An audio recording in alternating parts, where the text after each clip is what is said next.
인공지능에게 중요한 업무를 맡겼다가 오히려 성과가 19%나 떨어질 수 있다는 사실 혹시 알고 계셨나요?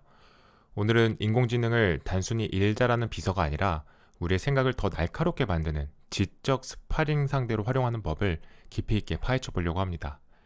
슈퍼컴퓨터를 이긴 아마추어 체스팀의 비밀부터 내 기획안의 허점을 AI가 악마처럼 공격하게 만드는 구체적인 방법까지 지금 바로 알아보겠습니다. 보통 AI 하면 인간과의 대결을 많이 떠올리시는데요. 사실은 정반대 이야기가 훨씬 더 흥미롭습니다.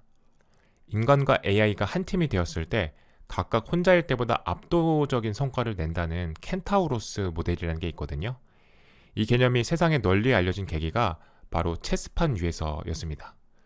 1997년에 당시 체스 세계 챔피언이었던 가리 카스파로프가 IBM의 슈퍼컴퓨터 딥블루한테 졌잖아요. 그때 인류 최고 지성이 기계에 패배했다고 해서 충격이 엄청났었죠. 그런데 카스파로프의 반응이 정말 의외였어요. 좌절한 게 아니라 인간과 기계가 한 팀이 되면 어떨까 이런 제안을 한 겁니다. 기계를 적으로 보는 게 아니라 파트너로 삼자는 역발상이었죠. 그래서 프리스타일 체스라는 새로운 대회가 열리게 되었어요. 2005년에 열린 그 대회에서 당연히 최고의 그랜드마스터와 최강의 슈퍼컴퓨터가 짝을 이룬 팀이 우승했을 거라고 다들 생각했습니다. 그런데 결과가 정말 놀라웠어요. 우승팀은 슈퍼컴퓨터도 세계적인 그랜드마스터 팀도 아니었어요. 평범한 개인용 PC를 쓰는 두 명의 아마추어였습니다. 이게 어떻게 가능한 걸까요? 상식적으로 슈퍼컴퓨터와 평범한 PC는 연산 능력에서 비교가 안 될 거잖아요. 바로 그 지점이 핵심입니다. 이 사건으로 카스파로프의 법칙이라는 게 증명됐거든요. 약한 인간과 기계, 그리고 좋은 프로세스가 합쳐지면 강한 컴퓨터 단독보다 우월하다는 겁니다. 이 아마추어 팀의 승리 비결은 컴퓨터 성능이 아니었던 거죠. 그들은 AI가 제안하는 수많은 선택지 중에서 지금 상황에 가장 맞는 전략적인 수를 골라내는 능력이 뛰어났고요. 더 중요한 건 언제 AI의 제안을 과감히 무시해야 하는지를 아는 그 판단력을 가지고 있었던 거죠. AI를 그냥 신처럼 믿는 게 아니라 아주 유능한 조언가 정도로 다루는 능력이 있었던 겁니다.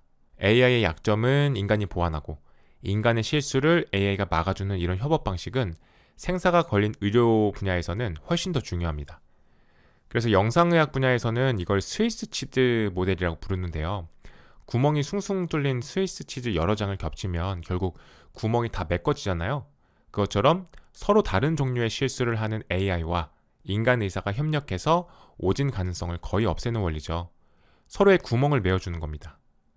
실제로 이런 협업이 효과가 있다는 게 증명된 사례도 있습니다. 마이크로소프트 리서치의 한 연구가 좋은 예인데요. AI가 암 진단 영상을 먼저 판독하되 스스로 판단을 확신하지 못하는 애매한 경우에만 인간 의사에게 넘기는 시스템을 만들었습니다. 그 결과는 아주 놀라웠는데요. 암이 없는데 있다고 잘못 진단하는 오류는 25%나 줄었고요. 의사들이 직접 봐야 하는 영상 수가 줄면서 전체 업무량은 무려 66%나 감소했습니다.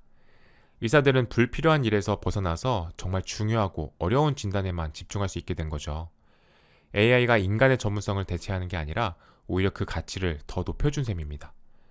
체스나 의료 같은 전문 분야뿐만 아니라 우리 같은 보통의 직장인들에게도 해당되는 이야기입니다. 당장 보고서 하나 쓰는 그런 평범한 상황에서도요. 하버드 비즈니스 스쿨과 보스턴 컨설팅 그룹의 공동 연구가 바로 그 답을 주는데요. 이 연구에서 들쭉날쭉한 최전선이라는 개념을 제시합니다. 이 용어는 AI의 능력이 모든 면에서 완벽한 게 아니라는 뜻입니다. 마치 산맥의 봉우리가 높낮이가 제각각인 것처럼 AI도 어떤 일은 인간을 초월할 정도로 잘하지만 바로 옆에 있는 다른 일은 어이없을 정도로 못한다는 거죠. 예를 들어서 데이터를 분석해서 트렌드를 찾는 건 기가 막히게 잘하는데 그 데이터가 가진 미묘한 비즈니스 맥락을 이해하는 데는 실패하는 그런 식입니다.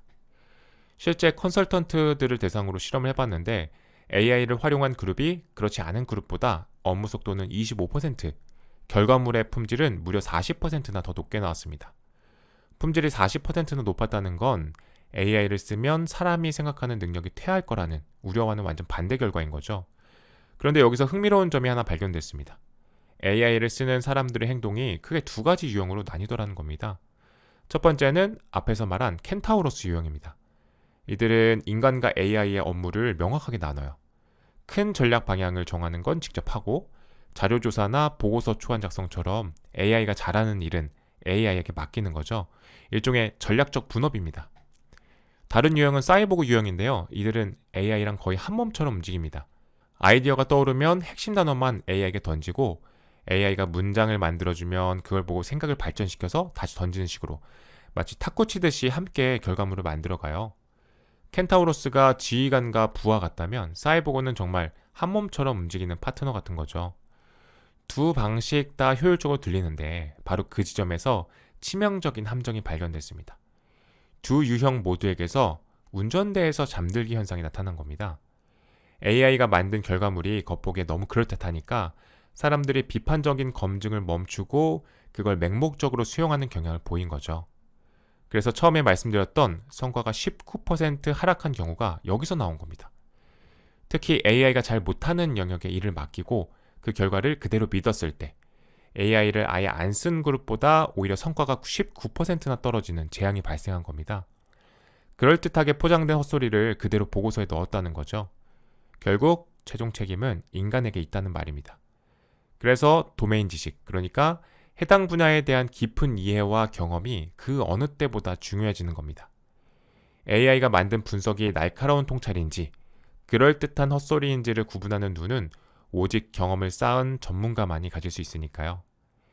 단순히 AI에게 일을 시키고 받아쓰는 방식은 위험하다는 건지 알았는데 우리는 AI를 어떻게 써야 그 잠재력을 제대로 끌어낼 수 있을까요? 바로 그 지점에서 우리는 AI에 대한 관점을 완전히 바꿔야 됩니다. AI의 진짜 가치는요, 단순히 초안을 써주는 비서가 아닙니다. 내 생각의 허점을 가차없이 공격하게 만들어서 완성도를 높이는 스파링 파트너로 쓸 때 진가가 발휘됩니다. 군사훈련에서 아군 전략을 일부러 공격하는 적군 역할을 하는 레드팀처럼 말이죠. 생각을 대신해주는 외주업체가 아니라 생각을 단련시켜주는 파트너로 삼는 겁니다. 생각을 외주 줬을 때 어떤 문제가 생기는지 보여주는 대표적인 사례가 있는데요. 2023년에 뉴욕의 한 변호사가 챗GPT가 지어낸 가짜 판례를 법원에 그대로 제출했다가 망신당한 사건이에요. 반대로 세계적인 로펌들은 AI를 스파링 파트너로 아주 잘 쓰고 있습니다.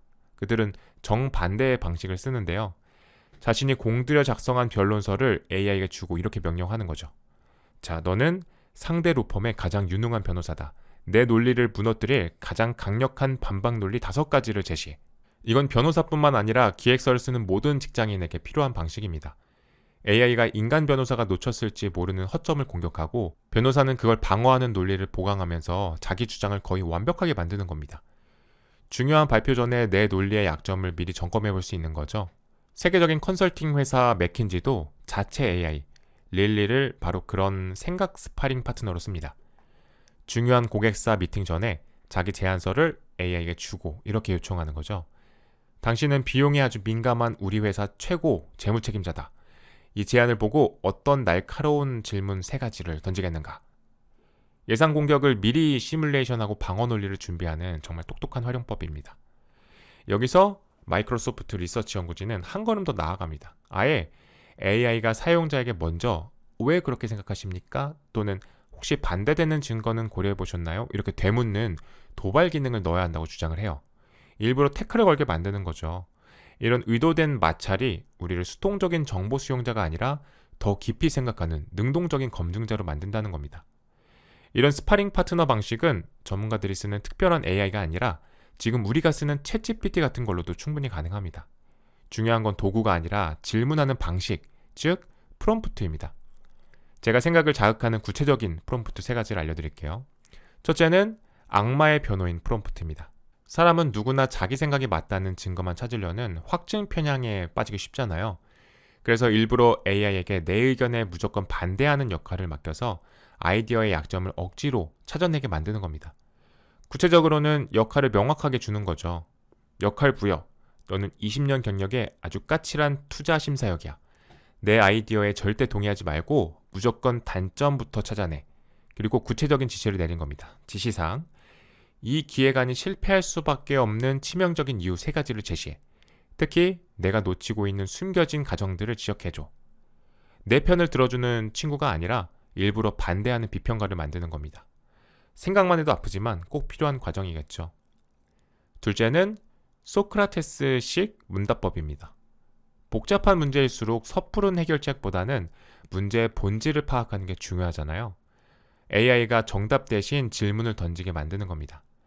AI가 저한테 질문을 하게 만드는 거죠. 가령 우리 팀 업무 효율성이 떨어지는 것 같아 라는 막연한 문제가 있다고 해보죠.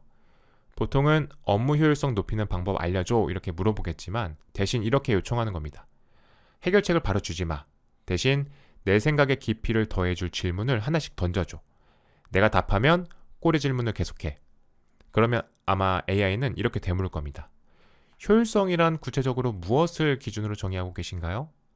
이 질문에 답하다 보면 문제의 진짜 원인을 스스로 찾게 되는 거죠. AI가 생각의 산파 역할을 하는 셈입니다. 마지막 세 번째 방법은 페르소나 시뮬레이션입니다. 혼자 결정하기 어려울 때 다양한 이해관계자들의 시각을 빌리는 아주 강력한 방법이에요. 가상의 인물들을 회의에 초대하는 것처럼요. 예를 들어서 워렌 버핏에게는 비용 효율성 관점에서 분석을, 또 우리 회사 법무팀장에게는 법적 리스크 관점에서 경고를 요청하는 식입니다. 이건 정말 대단한 방법인데요. 단 몇 초 만에 혁신, 비용, 리스크라는 전혀 다른 관점을 동시에 얻을 수 있습니다. 혼자서는 며칠을 고민해도 얻기 힘든 통찰이죠. AI 시대의 핵심은 결국 AI를 얼마나 잘 쓰느냐가 아니라 AI를 어떤 관점으로 대하느냐에 달렸습니다. AI 시대의 가장 강력한 무기는 역설적이게도 AI가 절대 가질 수 없는 인간의 고유한 경험과 맥락입니다. AI는 인터넷의 평균적인 지식은 알지만 우리 회사만의 문화, 내 고객의 미묘한 성향 같은 구체적인 맥락은 전혀 알지 못하거든요. 결국 AI가 내놓은 그럴듯한 결과물은 결코 완성품이 될 수 없다라는 의미입니다. 그건 단지 잘 정리된 첫 번째 초안일 뿐이고요. 그 초안을 우리의 경험과 직관이라는 필터로 걸러내고 의심하고 수정해서 더 나은 것으로 만드는 과정. 바로 그 지점에 AI 시대의 새로운 전문성이 있습니다.